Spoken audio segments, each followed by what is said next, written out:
தேர்தலில் மிகப்பெரிய பின்னடைவை சந்தித்த பிறகும் பாஜக அரசு ஒரே நாடு ஒரே தேர்தல் முறையை அமல்படுத்த முயல்வதாக அமைச்சர் உதயநிதி ஸ்டாலின் தெரிவித்துள்ளார். சென்னை தியாகராய நகரில் உள்ள மாநகராட்சி அரங்கில் ஆழி பதிப்பகம் சார்பில் மீளும் மக்கள் ஆட்சி என்ற நூல் வெளியீட்டு விழா நடைபெற்றது. இவ்விழாவில் கலந்து கொண்ட அமைச்சர் உதயநிதி ஸ்டாலின் புத்தகத்தை வெளியிட்டார். இதைத் தொடர்ந்து பேசிய உதயநிதி, தேர்தலுக்கு பிறகு பிரதமர் மோடியின் நடை உடை பாவனை மாறியுள்ளதை தவிர அவரது சிந்தனைகள் மாறவில்லை என்றார்.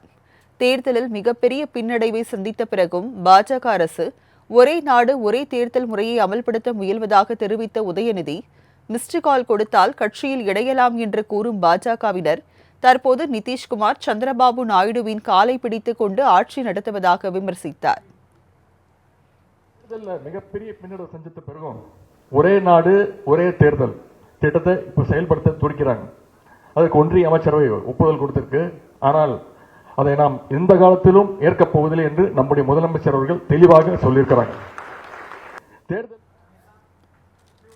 துணை முதலமைச்சர் பதவிக்கு ரஜினி பதிலளித்தது குறித்து தனியார் ஊடகத்தில் வெளியான செய்தியை கண்டு அதிர்ச்சி அடைந்ததாக கூறிய அமைச்சர் உதயநிதி, சாலையில் போகிறவர்களிடம் எல்லாம் சென்று துணை முதலமைச்சர் பதவி குறித்து பத்திரிகையாளர்கள் கேள்வி எழுப்புவதாக தெரிவித்தார்.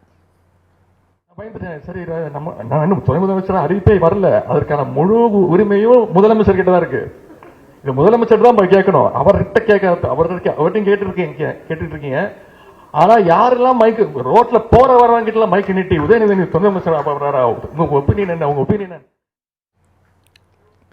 தமிழகத்திற்கு வந்து பாஜக தலைவர்கள் போட்டோ ஷூட் நடத்தியதாக விமர்சித்த அமைச்சர் உதயநிதி, ரோட் ஷோ நடத்திய பாஜகவை தமிழக மக்கள் நடு ரோட்டில் விட்டுவிட்டார்கள் என்றார்.